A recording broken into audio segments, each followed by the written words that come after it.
अस्सलाम वालेकुम, welcome to debate eight 8। मैं हूं ईसा नकवी। शहबाज शरीफ का दौरे हुकूमत इख्तिताम पजीर हो चुका।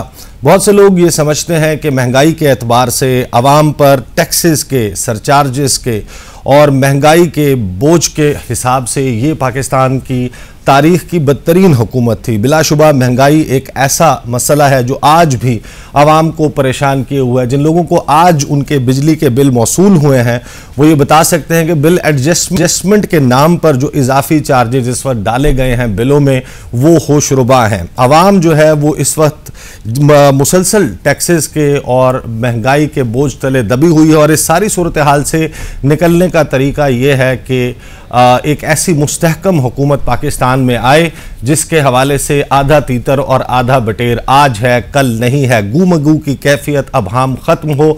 एक ऐसी हुकूमत इलेक्शन के ज़रिए आ सकती है। हुकूमत ने यह फैसला किया था कि नई हल्का बंदियाँ की जाएंगी, मरदमशुमारी के तहत इंतखाबात किए जाएंगे। इलेक्शन कमीशन उस प्रोसेस का आगाज़ 17 अगस्त से कर चुका। दिसंबर के महीने तक नई हल्का बंदियाँ की जाएंगी, लेकिन अभी भी किसी के इल्म में नहीं कि इलेक्शंस फरवरी में हो पाएंगे या नहीं हो पाएंगे। इस मामले में लिटिगेशन प्रोसेस क्या चलेगा।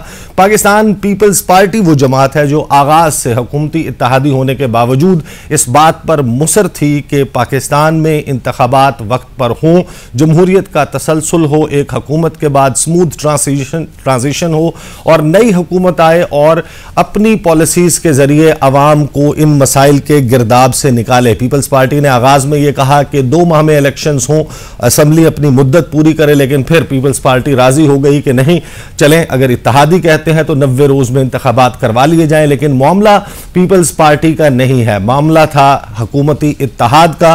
हुकूमती इत्तेहाद ने जो कुछ किया, पीपल्स पार्टी किसी ना किसी तरह उसका साथ देती रही, लेकिन आज पीपल्स पार्टी इस सारे मामले से अलग खड़ी है। जो बयानिया हुकूमत की तरफ से बनाया गया, शहबाज शरीफ साहब जो इस वक्त लंदन बैठे हैं हुकूमत खत्म होने के बाद और बड़े मियां साहब के साथ दोबारा पाकिस्तान वापसी की मंसूबाबंदी और प्लानिंग कर रहे हैं, उनका बयानिया यह था कि उन्होंने अवाम को और मुल्क को डिफॉल्ट से बचा लिया। हकीकत यह है कि अवाम खुद डिफॉल्ट हो गए।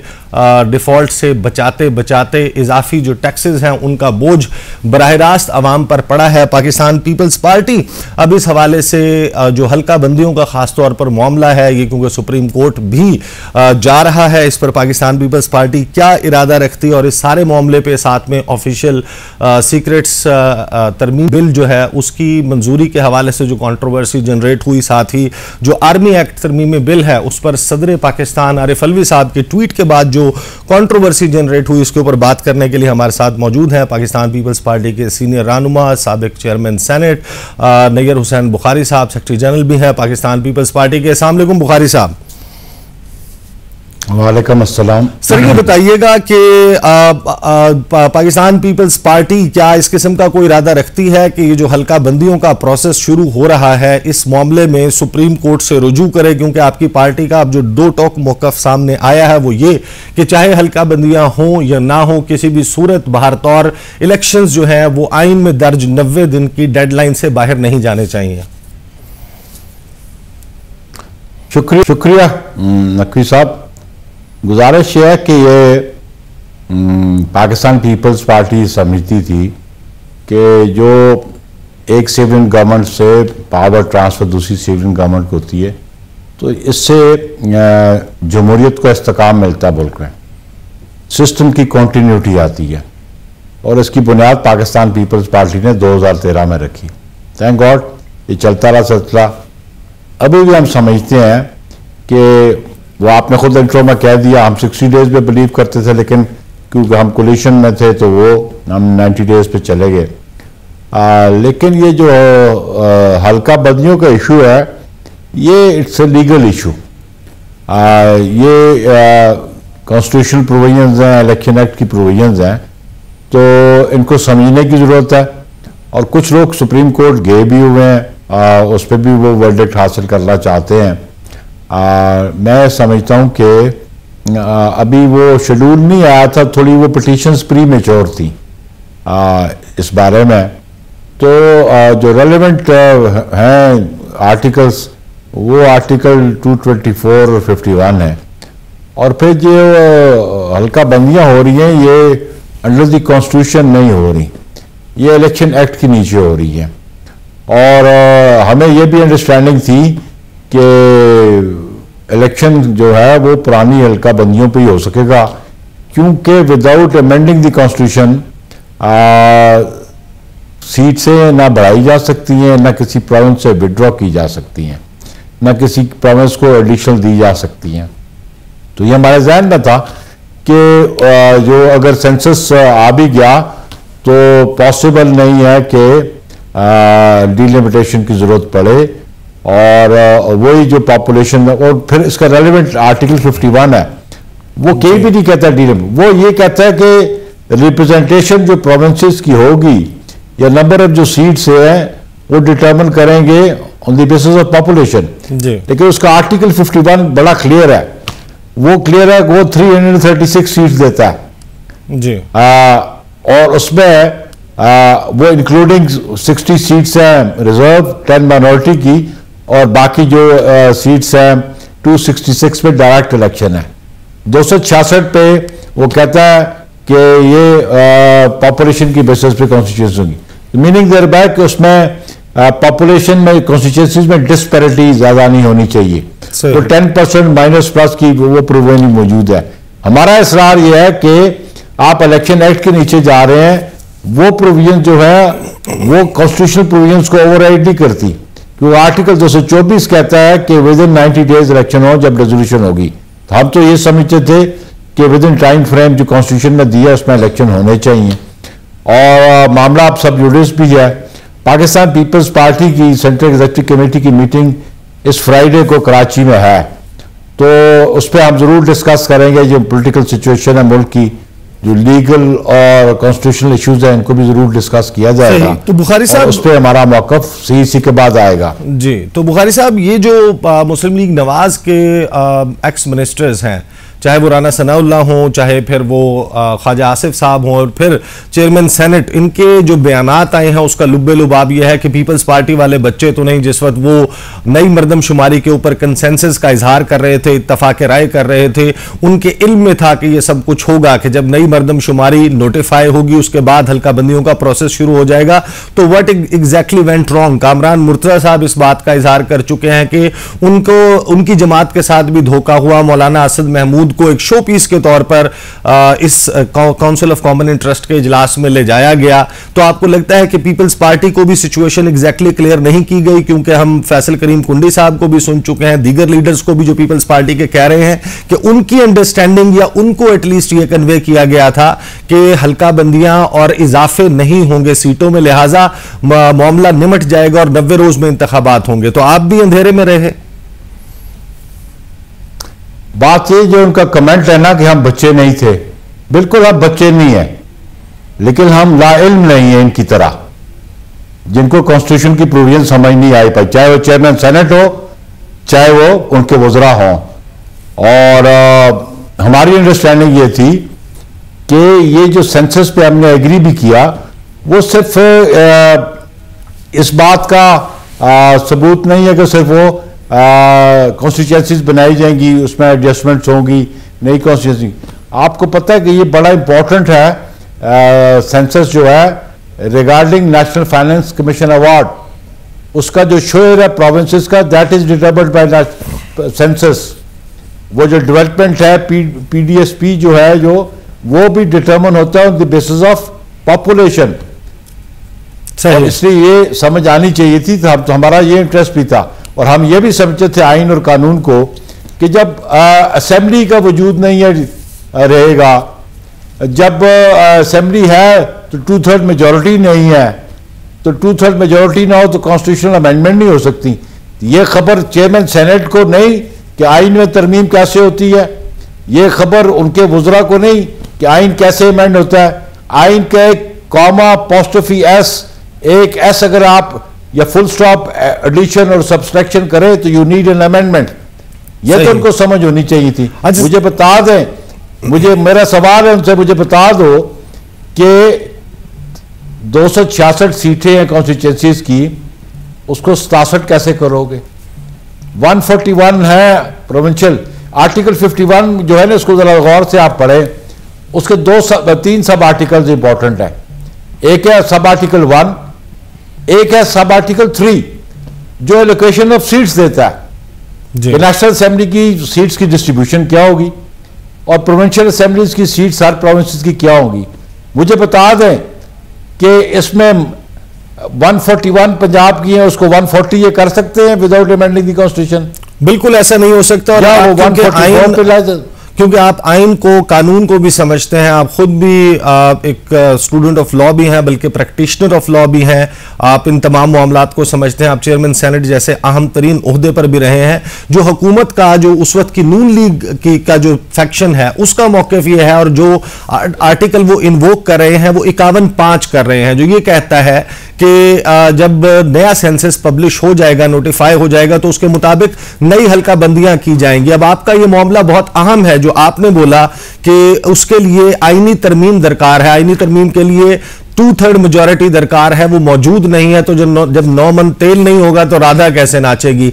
मैं आपसे सवाल ये करना चाहता हूं कि ये जो आर्टिकल इन्वोक किया जा रहा है ये टाइम बाउंड नहीं है, इसमें वक्त की कैद नहीं है कि अगर नोटिफाई हो जाता है सेंसस तो कितने वक्त में नई हल्का बंदियां करनी है, जबकि आइन का आर्टिकल 224 वाज़े तौर पर कहता है कि अगर असेंबली अपने वक्त से पहले तहलील कर दी जाए तो फिर 90 दिन में इंतखाबात होने हैं। तो आप मुझे ये बता दीजिए कि एक ऐसा आर्टिकल जो टाइम बाउंड नहीं है, वो एक ऐसे आर्टिकल को जो कि टाइम बाउंड है कैसे ओवरराइट कर सकता है?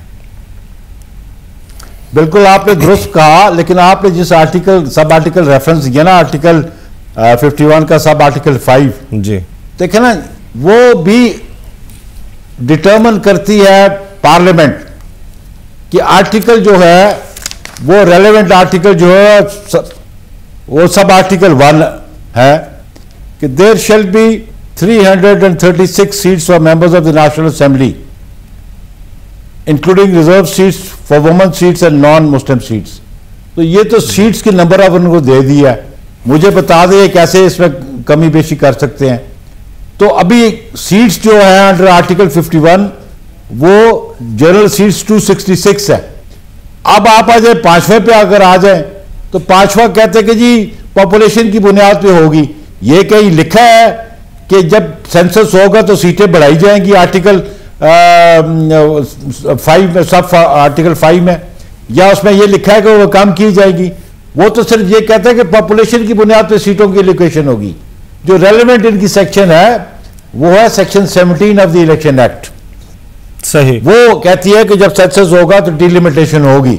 इसमें वर्ड डिलिमिटेशन कहीं भी मुझे बता दें, आर्टिकल 51 में डिलिमिटेशन वर्ड मुझे बता दें, I would agree to them. Delimitation का वर्ड यूज हुआ सेक्शन 17 ऑफ द बिल्कुल, मैं तो आपकी बात से नैयर बुखारी साहब 100% एग्री करता हूं। जो आप बात कर रहे हैं वही बात मैं भी कर रहा हूं, और जाहिर है कि यह हुकूमत के हवाले से सवाल है। मुझे ये बताइएगा कि आइन का आर्टिकल जो 48 है वो सदर के इख्तियारात बताता है कि जिस वक्त असेंबली को तहलील कर दिया जाता है तो सदर ने 2 काम करने होते हैं। एक, उन्होंने केयर टेकर कैबिनेट, निगरान काबीना जो है उसकी अपॉइंटमेंट करनी होती है, और दूसरा, उन्होंने 90 दिन के अंदर अंदर इलेक्शंस की तारीख देनी होती है। अब पीटीआई तो हमें पता है कि वो मुतालबा कर रही है कि सदर मुमलिकत जो है वो इस हवाले से तारीख दें। 2 बातें बता दीजिए मुझे कि क्या पीपल्स पार्टी भी ये समझती है कि सदर मुमलिकत को जो आइन उन्हें इख्तियार नहीं बल्कि डायरेक्शन देता है कि 90 दिन की उन्होंने के अंदर अंदर तारीख देनी है, तो आप समझते हैं उनको तारीख दे देनी चाहिए? और आप अगर सदर मुमलिकत तारीख दे देते हैं 90 दिन की, जिस दिन असेंबली तहलील हुई उससे, तो आप उस तारीख से एग्री करेंगे? देखिए जी, बात है कि हम कॉन्स्टिट्यूशन प्रोविजंस पे एग्री करेंगे। What ever is stated in the constitution that is a supreme law और वी बिलीव इन इट, और हम कॉन्स्टिट्यूशन को अपहोल्ड करना चाहते हैं कि it should be uphold held. सही सही। अब जो सुप्रीम लॉ है, what ever is provided in the constitution, हम समझते हैं उस पर अमल दरामद होना चाहिए। इंटरप्रिटेशन क्या है क्या नहीं है, let the president interpret himself. Resolution जब कर दी तो उस वक्त वो करते ना कोई फैसला। बिल्कुल, ये उनके करने का काम करते हैं, ये उनके करने का काम था जी। हम तो 224 आर्टिकल देखते हैं कि वो कहता है रेजोल्यूशन होगी तो 90 दिन में इलेक्शन हो गए, अगर टर्म पूरी होगी तो 60 डेज में हो गए।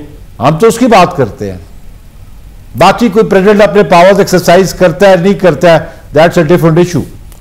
तो क्या ऐसी इस वक्त थिंकिंग मौजूद है पाकिस्तान पीपल्स पार्टी के रैंक्स में कि जब जुमे के दिन सेंट्रल एग्जीक्यूटिव कमेटी का इजलास होगा, क्योंकि ये मामला अब उस इतलात ये आ रही है कि सुप्रीम कोर्ट में डायरी नंबर लग गया है और ये केस जल्दी ही टेकअप हो जाएगा, इसके लिए बेंच फॉर्म कर दिया जाएगा, हल्का बंदियों वाला मामला इलेक्शन कमीशन को शायद बुला भी लिया जाए इस मामले पर, तो क्या Pakistan Peoples Party as a major stakeholder and a political party जो कि डेमोक्रेटिक प्रोसेस का कई दिहाइयों से हिस्सा है, आप इस सारे मामले में फरीक बनना पसंद करेंगे? ऐसा कोई सोच, ऐसी कोई राय पार्टी में मौजूद है? देखिए जी, इसीलिए तो हमने सीईसी बुलाई है, you will take decision over there, हम फैसला उसमें करेंगे। तो मैं सीईसी की मीटिंग के मामलात को प्रीएम्प्ट नहीं करना चाहता। सही। अच्छा, सीईसी जो है वो जाहिर है कि बहुत सारे मामलात जो है उनके ऊपर डिस्कशन करेगी और हमने देखा कि माजी के जो हरीफ हैं वो हलीफ बन गए 16 माह पहले एक इत्तेहादी हुकूमत वजूद में आई for whatever the reasons, और उसके हवाले से जाहिर है कि आने वाले वक्तों में ये डिबेट जारी रहेगी, लेकिन ये अलायंस जो है वो खत्म हो गया हुकूमत के खात्मे के साथ ही। अब आप अलहदा जमात है, नून लीग अलहदा जमात है और शायद पीडीएम जो है उसके वजूद का भी ऐसा कोई जवाज मौजूद नहीं है। उसका जो 1 पॉइंट एजेंडा था वो तो पूरा हो गया, पाया तकमील को पहुंच गया। जाते जाते शहबाज शरीफ साहब ने जो इत्तेहादियों का डिनर किया था वहां पर उन्होंने कहा था कि वो तो अभी भी ये चाहते हैं कि आइंदा भी सीट एडजस्टमेंट के हवाले से बात की जाए। तो पाकिस्तान पीपल्स पार्टी नून लीग के साथ इस 16 माह के तजुर्बे और उस तजुर्बे में जो एक्चुअल गोल होना चाहिए था आवाम को रिलीफ देने का महंगाई वाले मामले पे, इसमें नाकामी के बाद आपके यहां क्या राय मौजूद है? क्या ये जो बात सीट एडजस्टमेंट की नून लीग के वजीर आजम की तरफ से उस वक्त की गई थी, आप इन्हीं लाइंस के ऊपर सोच रहे हैं? डू यू थिंक कि is it advisable even for Peoples Party कि वो सीट एडजस्टमेंट के लिए जाए मुस्लिम लीग नवाज के साथ? देखें ईसा, बात यह है कि हमने तो एक लार्जर प्रोस्पेक्ट भी सामने रखा था मेरे चेयरमैन बिलावल भुट्टो जरदारी साहब ने। जब तो वो चार्टर ऑफ डेमोक्रेसी हम चाहते थे कि दीगर जमातों को भी शामिल किया जा सके, और क्योंकि हमने माजी में मुस्लिम लीग नून ने भी देखा और हमने भी देखा 90s की पॉलिटिक्स में कि कैसी सूरत हाल दरपेश रही मुल्क को, और जो सीट एडजस्टमेंट की बात उन्होंने की, ऑब्वियसली ये अभी जो सीईसी की मीटिंग होगी उसमें ये इशू किसी मेंबर ने रेज किया या क़यादत ने इसको एजेंडा पॉइंट में रखा, ऑब्वियसली डिस्कस हो जाएगी। अच्छा बुखारी साहब, मुझे ये बताइएगा, एक और ये जो कंट्रोवर्सी सदर मुमलिकत की जानिब से ये ट्वीट किया गया कि उन्होंने दस्तखत नहीं किए थे, मंजूरी नहीं दी थी, उनको इसके ऊपर एतराज़ात थे जो तरामीम की गई हैं ऑफिशियल सीक्रेट्स एक्ट में और आर्मी एक्ट में, और फिर हमने देखा कि जिस तरीके से उसका गजट नोटिफिकेशन वजारत कानून की जानिब से जारी किया गया, ये पूरी एक कंट्रोवर्सी जो है वो जनरेट हुई है। पाकिस्तान पीपल्स पार्टी की तरफ से एक मिक्स्ड किस्म की मैसेजिंग आई है। हमने फरतुल्लाह बाबर साहब को देखा है जो एक तरफ एक कॉशियस ऑप्टिमिज्म के साथ सदर अलवी की तारीफ भी करते हुए नजर आते हैं कि उन्होंने इतना सॉलिड स्टैंस लिया, दूसरी तरफ वो ये भी कहते हैं कि तहकीकात होनी चाहिए, कौन दुरुस्त है कौन गलत है। तीसरी तरफ हम देखते हैं कि शेरी रहमान साहिबा जो है वो सदर आरिफ अलवी से इस्तीफे का भी मुतालबा कर देती हैं कि वो कॉन्स्टिट्यूशनली चीजें नहीं चला पा रहे।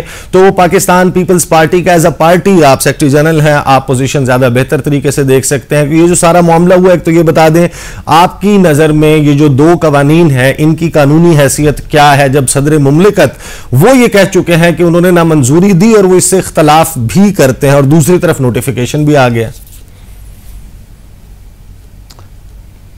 देखिए, गुजारिश है कि जो अलवी साहब का कंडक्ट है ना वो बड़ा मशकूक नजर आता है।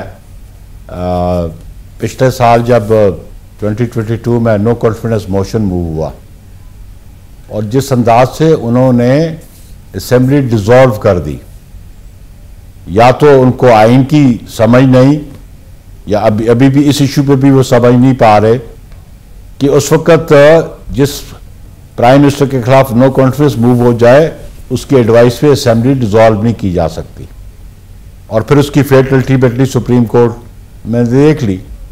अभी इस इशू पे भी अगर आपका डिसएग्रीमेंट था तो आपके पास अथॉरिटी है अंडर आर्टिकल 75 कि आप उसको वापस कर देते रिकंसिडर करने के लिए।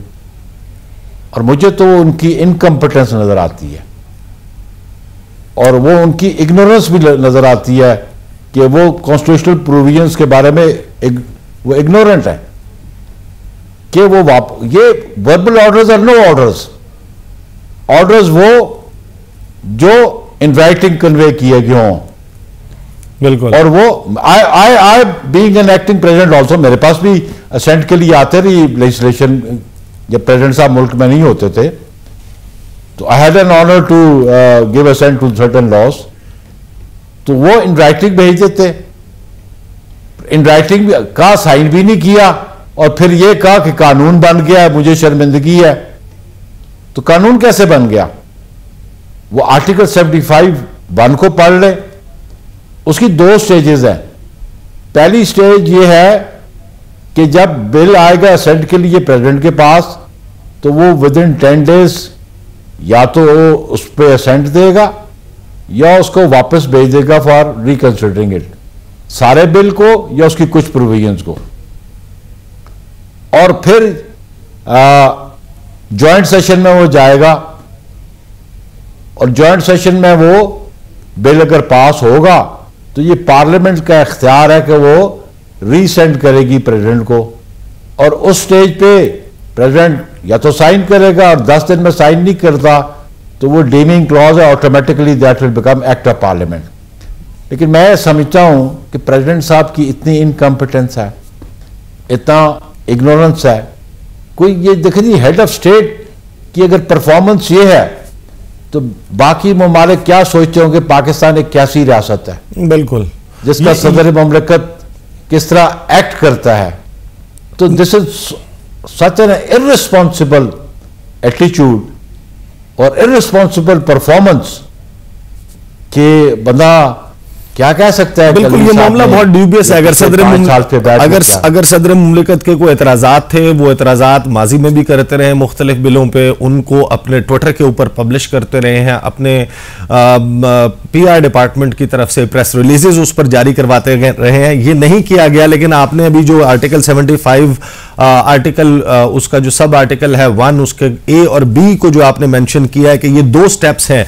अब वजारत कानून की तरफ से हम देखते हैं कि उन्होंने डीमिंग क्लॉज जो है उसको इन्वोक कर दिया, जबकि अभी वो मामला जॉइंट सेशन में जाकर वहां से वापस नहीं आया था। तो जाहिर है कि आप समझते होंगे कि ये मामला जो है वो अब सुप्रीम कोर्ट ऑफ पाकिस्तान में डिस्कस होगा। लेकिन एक बात साइड बाय साइड चल रही है, बहुत सारे लोग सदर पाकिस्तान से इस्तीफे का मुतालबा कर रहे हैं, फिर कुछ लोग ये कह रहे हैं कि सदर को जो है वो घर भेजने की तैयारी हो रही है। तो आइन का आर्टिकल 47 बड़ी वजाहत से कहता है कि उसके लिए तो मुआखजे की तहरीक और इम्पीचमेंट है, प्रेसिडेंट का रिमूवल है। 2/3 majority of both houses, senate and national assembly of Pakistan, और national assembly of Pakistan exist नहीं करती। तो अब 8 सितंबर को जब सदर मुमलिकत की मुद्दत पूरी होगी तो वो कंटिन्यू करेंगे ऑफिस में या एक्टिंग प्रेसिडेंट जो है वो चार्ज ले लेंगे? नहीं, ऑब्वियसली वो जो आर्टिकल 47 की जो आपने रेफरेंस दिया वो तो रेलेवेंट है। और सेकेंडली ये जब ऑफिस ऑफ प्रेसिडेंट उसकी टर्म पूरी हो जाए तो they remain in office till the next president is elected. 2 provisions हैं, एक स्पीकर के हवाले से और एक प्रेसिडेंट के हवाले से है। चेयरमैन सेनेट कंटिन्यू नहीं करता। सही। और चेयरमैन सेनेट तब ही बनता है एक्टिंग प्रेसिडेंट जब या तो मुल्क से बाहर हो या इनकैपेसिटेटेड हो प्रेसिडेंट टू फंक्शन, या वो रिजाइन कर जाए।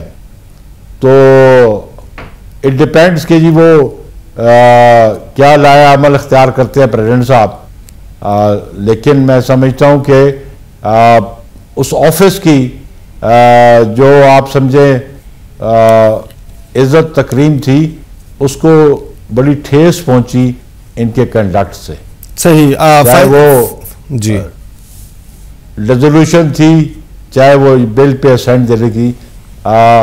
इसके पाकिस्तान में जो ऑफिस ऑफ द प्रेसिडेंट है उसकी इज्जत और वकार में इजाफा नहीं हुआ, बल्कि उसको धचका लगा है। सही। फाइनली लास्ट क्वेश्चन आप मुझे ये बता दीजिएगा बुखारी साहब कि पाकिस्तान पीपल्स पार्टी क्या समझती है, ये 90 दिन वाला मामला जाहिर है कि ये बड़ा सेंसिटिव है, आइन से इनहराफ करना, उसको एब्रोगेट करना, उसको अबेंस में डालना, ये तमाम जो है वो संगीन जराइम तस्वुर होते हैं। जो लोग आइन पर यकीन रखते हैं, जमहूरियत पर, जमहूरी प्रोसेस पर, जमहूरी अक़दार पर यकीन रखते हैं, 90 दिन की डेडलाइन फिलहाल तो अब वाज़े तकरीबन हो गया है कि वो पूरी नहीं होगी। उसके लिए कान को यहां से पकड़े वहां से पकड़े, हमने देखा कि जब ये फैसला कर लिया जाता है फैसला साजों की तरफ से तो फिर मामला उसी तरीके से अनफोल्ड होता है। लेकिन आप नहीं समझते कि अब अगर इलेक्शन कमीशन ऑफ पाकिस्तान, क्योंकि असल अभाम तो ये है कि बहुत सारे लोगों के जहन में ये सवाल मौजूद है कि दिसंबर में जब ये कंक्लूड कर लेंगे हल्का बंदियां, उसके बाद भी इलेक्शन शेड्यूल जारी नहीं होगा क्योंकि लोग लिटिगेशन में चले जाएंगे नई हल्का बंदियों के खिलाफ। ये बात पाकिस्तान पीपल्स पार्टी की तरफ से भी बार बार आ चुकी है कि फरवरी में भी फिर एक क्वेश्चन मार्क लग गया है कि इलेक्शन नहीं हो पाएगा। तो आप समझते हैं कि अगर इलेक्शन कमीशन ऑफ पाकिस्तान 14 दिसंबर के बाद का 54 दिन का इलेक्शन शेड्यूल जारी कर देता है, फरवरी की कोई तारीख दे देता है, तो फिर शायद ठहराव आ जाए और आप भी किसी न किसी तरह एग्री कर लें इस बात पे? लेकिन अभी तो ये सीसी की मीटिंग है, लेकिन एक बात बड़ी इंपॉर्टेंट है, मैंने बहुत सारे टेलीविजन पे कही भी है कि to strengthen the parliamentary democracy in Pakistan, आपको आइन पे अमल दरामद करना बहुत जरूरी है। 8 सितंबर को प्रेसिडेंट का ऑफिस खाली हो रहा है और फिर आधी सेनेट जो है वो 11 मार्च को चली जाएगी और उस सेनेट का इलेक्शन जो है 50% का इलेक्शन प्रोसेस वो फरवरी जनवरी में शुरू हो जाता है, क्योंकि 12 मार्च को नई जो इंडक्ट होते हैं सेनेटर्स इलेक्ट हो जाते हैं, वो ओथ लेते हैं और चेयरमैन और डिप्टी चेयरमैन का इलेक्शन होता है। और फिर जो प्रेसिडेंट का ऑफिस है उसका जो इलेक्टोरल कॉलेज है वो नेशनल असेंबली, प्रोविंशियल असेंबली और सेनेट ऑफ पाकिस्तान है। बिल्कुल। और सेनेट का जो इलेक्टोरल कॉलेज है वो नेशनल असेंबली और प्रोविंशियल असेंबलीज हैं। तो इसलिए हम समझते हैं कि अगर आप आइन के मुताबिक यहाँ पे जमहूरियत को आगे परवान चढ़ाना चाहते हैं और सिस्टम की कंटिन्यूटी चाहते हैं, अगर आप कंसिस्टेंसी चाहते हैं सिस्टम में, तो फिर आपको ये इलेक्शंस करवाने पड़ेंगे, अदरवाइज तो फिर ये it will be a deadlock. बिल्कुल ऐसा ही है। बहुत बहुत शुक्रिया नैयर हुसैन बुखारी साहब, आप हमारे साथ मौजूद। ब्रेक लेंगे और ब्रेक के बाद आईनी और कानूनी माहिरीन से इस हवाले से बात करेंगे कि जो पाकिस्तान इस वक्त एक परफेक्ट कॉन्स्टिट्यूशनल स्टॉर्म की जानिब बढ़ता हुआ दिखाई दे रहा है, बल्कि उस स्टॉर्म का आगाज, उस तूफान का, उस बहरान का आगाज हो चुका है। इससे निकलने का क्या तरीका है और क्या वाकई हम ये कह सकते हैं कि पाकिस्तान अब एक नए गवर्नेंस मॉडल की जानिब बढ़ चुका है? बात करेंगे after the break. Welcome back after the break. तकरीबन 1.25 साल की सियासी कशमकश और मारामारी के बाद अब पाकिस्तान जिस मरहले में दाखिल हो चुका है, इसके बारे में यह कहा जा रहा है कि एक परफेक्ट कॉन्स्टिट्यूशनल स्टॉर्म है, एक आईनी बहरान है। पाकिस्तान इस आईनी बहरान से किस तरीके से निकलेगा, इलेक्शंस कब तक हो पाएंगे, हल्का बंदियों का मामला क्या इतना ही अहम है, सुप्रीम कोर्ट ऑफ पाकिस्तान किस किस सवाल को एड्रेस कर सकती है और कौन सा मामला सियासी जमातों को एक मेज पर बैठकर हल करने की जरूरत है, इदारों को बैठने की जरूरत है। इस हवाले से बात करेंगे। मेरे साथ मौजूद हैं कंवर दिलशाद साहब, निगरान मशीर हैं पंजाब हुकूमत के, इसी और साबिक सेक्रेटरी क्योंकि इलेक्शन कमीशन के रह चुके हैं तो उनका बड़ा तजुर्बा है इस हवाले से। अस्सलाम वालेकुम कंवर दिलशाद साहब, मुझे बताइएगा कि पाकिस्तान पीपल्स पार्टी, नून लीग, अब मुख्तलिफ जमातें जो हैं वो अलग-अलग पेज पर नजर आती हैं इस सारे मामले पर। जो हल्का बंदियों का मामला है, आइन के आर्टिकल 51(5) के तहत जो किया जा रहा है, आपको लगता है कि ये एक टाइम बाउंड क्लॉज थी और ये करना बिल्कुल ही लाजिम था, जबकि आइन का एक और आर्टिकल 224 जो है वो ये वाज़ेह तौर पर कहता है कि अगर असेंबली अपनी मुद्दत कंप्लीट करने से पहले तहलील कर दी जाती है तो 90 रोज में इंतखाबात होने हैं, तो एक टाइम बाउंड क्लॉज को आर्टिकल 51(5) किस तरीके से ओवरराइट कर सकता है? जनाब, आपने बड़े खूबसूरत अंदाज में अपना तवारफी कलमात में सब कुछ कह दिया, दरिया को बुझे बंद कर दिया आपने।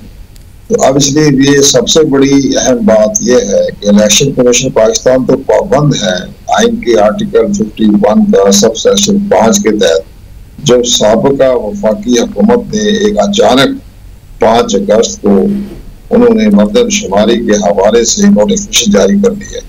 अब जब नोटिफिकेशन जारी हो जाए तो आर्टिकल 51 का सेक्शन 5 ये कहता है कि जो लास्ट जो उसका नतीजा होता है, हतमी नतीजा मरदमशुमारी का, जिसका नोटिफिकेशन किया जाए, उसकी रोशनी में इलेक्शन कमीशन पाकिस्तान हल्का बंदियां करवाने का कानूनी तौर पर पाबंद है।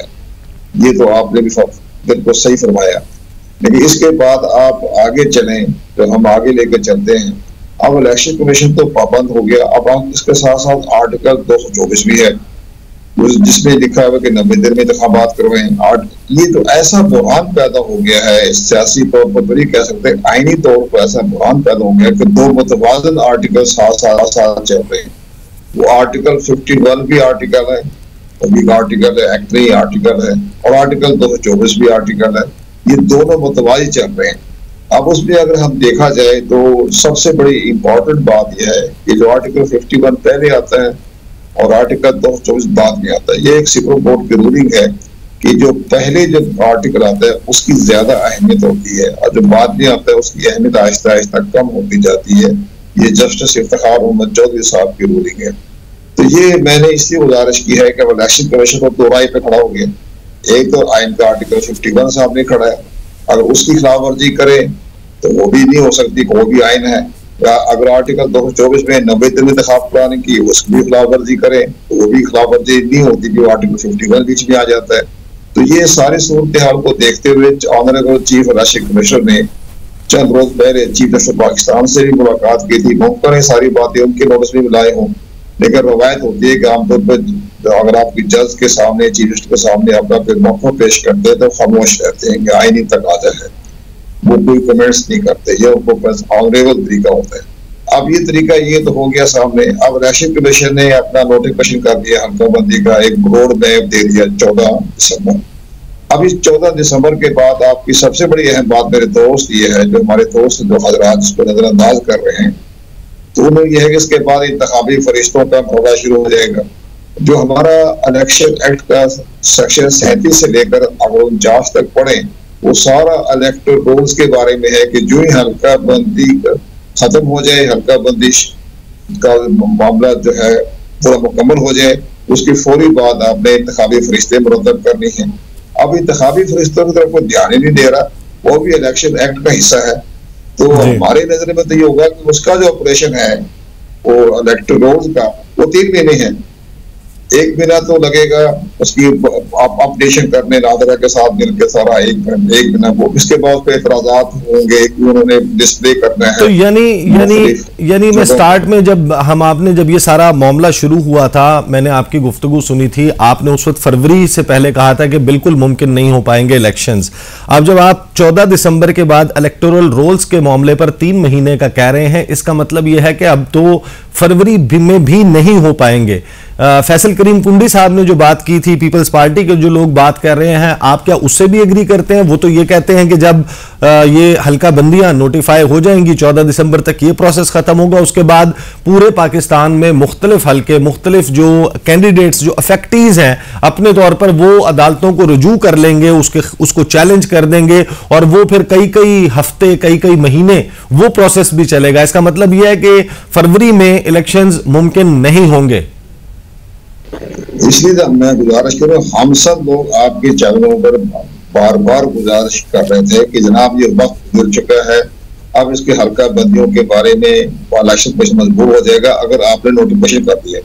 अब अगर नोटिफिकेशन ना करते 5 अगस्त को, पता ही था कि 3 दिन के बाद वो असेंबली तहरीर हो गई, तो आप उसको जनाब पहले ले आए, नोटिफिकेशन कर दिया, ना इधर के रहे ना उधर के रहे। तो अब ये सारे मामला तो हमारे सियासतदारों ने किया है। और जो मुश्तरका वफादात कौंसिल में जो बैठे हुए थे, सिंध के खासतौर पर वज़ीर आला साहब, उनको चाहिए था ना कि इसके साइड इफेक्ट क्या होने हैं। वो बताते हैं इसके साइड इफेक्ट ये होंगे कि आपने इंतखाबी फरिश्ते बनानी है। आप ये भी कर देते हैं कि ऑनररी तौर पर कह देते हैं कि आप by invitation honourable election commission के मेंबर को बुला लें, उनसे पूछ लें कि जनाब इसके साइड इफेक्ट क्या होने। तो आपने तो रात को 4, 5, 6 बजे आपने नोटिफिकेशन कर दिया कि बस हमने मरदमशुमारी का नोटिफिकेशन कर दिया, तो आपने इलेक्शन कमीशन को भी तो ऑन बोर्ड करना चाहिए था कि जनाब इसके साइड इफेक्ट क्या है। ठीक है, हमारे मौजूद सियासतदानों को पता नहीं होता आइन और कानून का, वो मसरूफ होते हैं, तो उनको तो चाहिए था ना कि इदारे के किसी मेंबर को बुला लेते कि आप बताएं जनाब, तो वो बता देते जनाब इसके बाद हमने हल्का बंदी करानी है, इसके बाद हमने इंतखाबी फरिश्ते नई तरह से बनानी है, तो हमारा ये सारा पीरियड है, ये हमारा रोड मैप है, तो सारी बातें खुल जाती।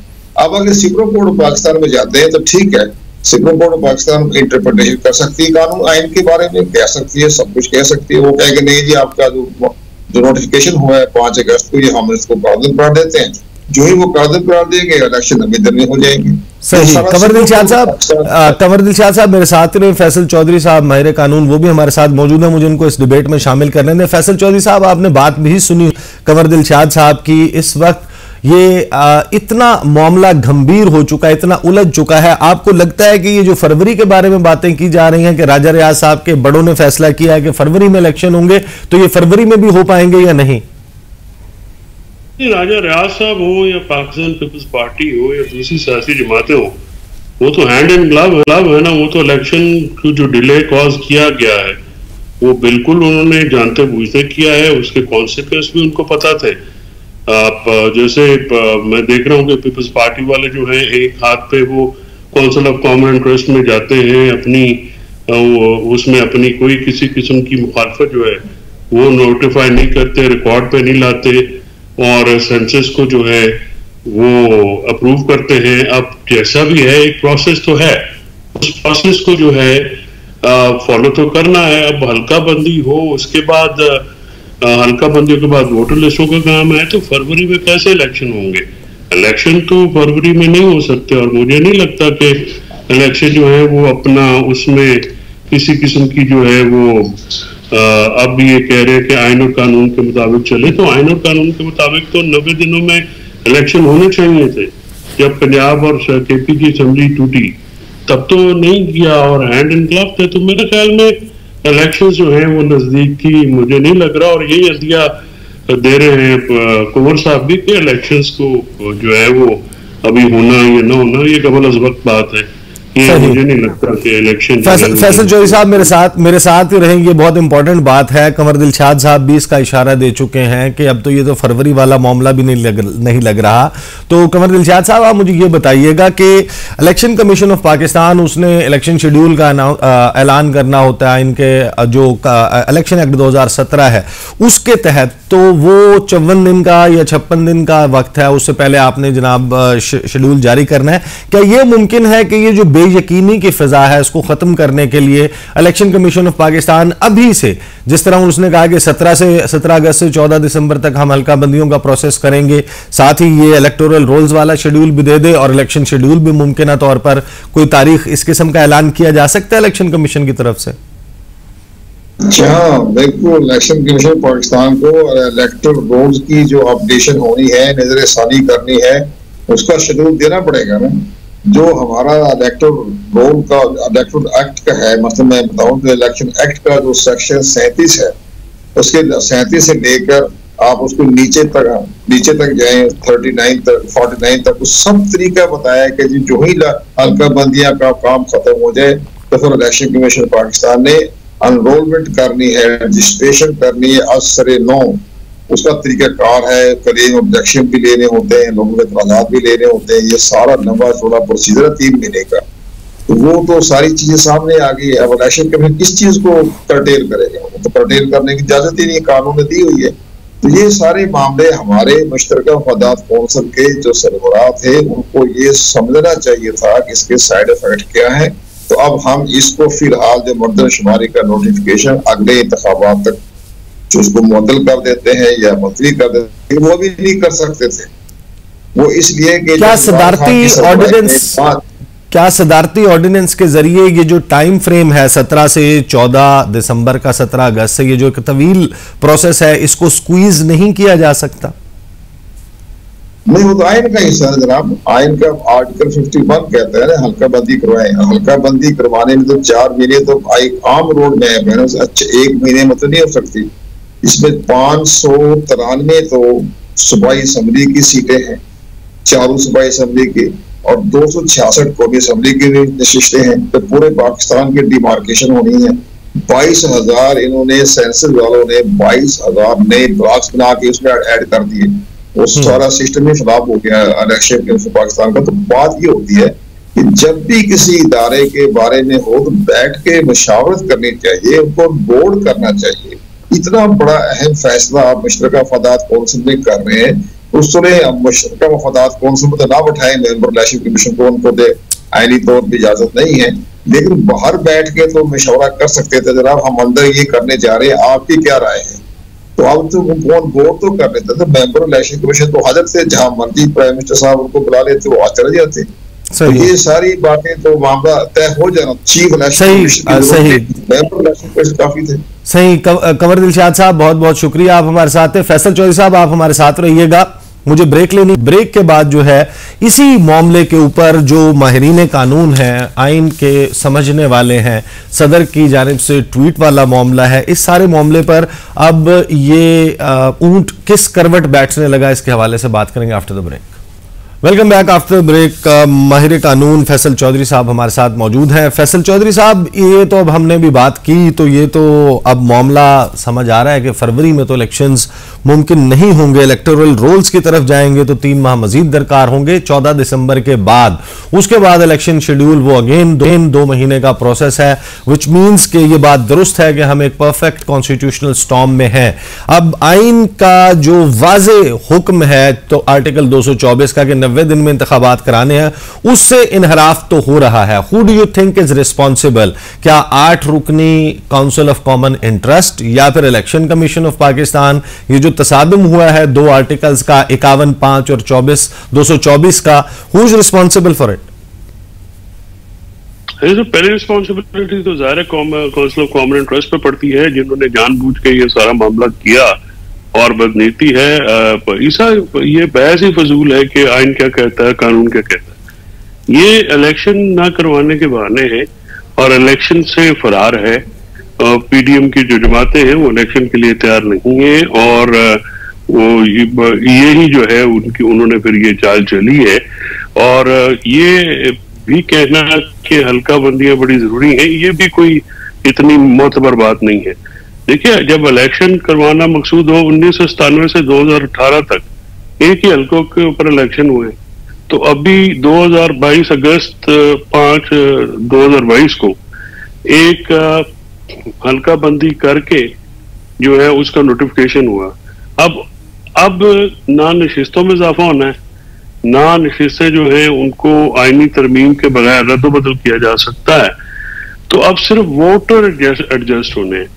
तो वो क्या बेहतर ना होता कि एक इलेक्शन हो जाता और उस इलेक्शन के बाद आने वाली असेंबली जो है वो इसको करके तो फिर एक प्रोसेस भी होता। आर्टिकल 51 और आर्टिकल 224 को अगर आप तकाबुल करेंगे तो आर्टिकल 224 जो है वो मैंडेटरी है 90 दिन में इलेक्शन, लेकिन ये जो आइन का ये आर्टिकल है ये पहले वायलेट हो चुका है। पीडीएम की हुकूमत जो है वो आइन शिकनी की जो है वो उन्होंने आइन शिकनी की है और उस आइन शिकनी के नतीजे में आइन के जो मैंडेट था वो भी नहीं पूरा हो सका। सुप्रीम कोर्ट का हुक्म जो है उस पर भी अमल दरामद नहीं हुआ। तो जाहिर है उसमें जो इलेक्शन कराने के जिम्मेदार इदारे हैं वो भी शामिल हैं और उनकी वो हुकूमत शामिल है। तो गोया आप इस बात से एग्री करेंगे टू सम एक्सटेंट कि हम इसको नाम दें या ना दें, पाकिस्तान के अवाम आमरीत आजमा चुके, जमहूरियत आजमा चुके, जिसको हाइब्रिड मॉडल कहा जाता था वो आजमा चुके, जिसको हाइब्रिड प्रो मैक्स कहा जाता था शहबाज शरीफ का उसको भी आजमा चुके, लेकिन अब हम एक नए गवर्नेंस मॉडल में दाखिल हो चुके हैं, बढ़ चुके हैं। एग्जैक्टली ये जो निगरान हुकूमत है इसके पास जो इख्तियारात तरमीम में आर्टिकल जो 230 इलेक्शन एक्ट का उसमें तरमीम के बाद जो इसको इख्तियारात दे दिए गए हैं और जितना इसने तवील चलना है, विच मीन्स कि हम नए रूल्स ऑफ द गेम और नए सेट के साथ तकरीबन वो तमाम इख्तियारात जो एक जमहूरी मुंतखब हुकूमत के पास होते हैं वो एक निगरान हुकूमत को देने के बाद इस नए गवर्नेंस मॉडल के तहत अब पाकिस्तान चल रहा है। देखिए, गवर्नेंस अब हो पाएगी इस मॉडल के तहत कि नहीं वो तो देखना है। अभी जाहिर है निगरान को आए भी तो हफ्ता भी नहीं हुआ, लेकिन जो सियासी जमातों ने स्पेस अपनी स्क्वीज आउट कर दी है, उन्होंने अपनी स्पेस छोड़ दी है और वो डिलीवर करने में भी नाकाम रही हैं।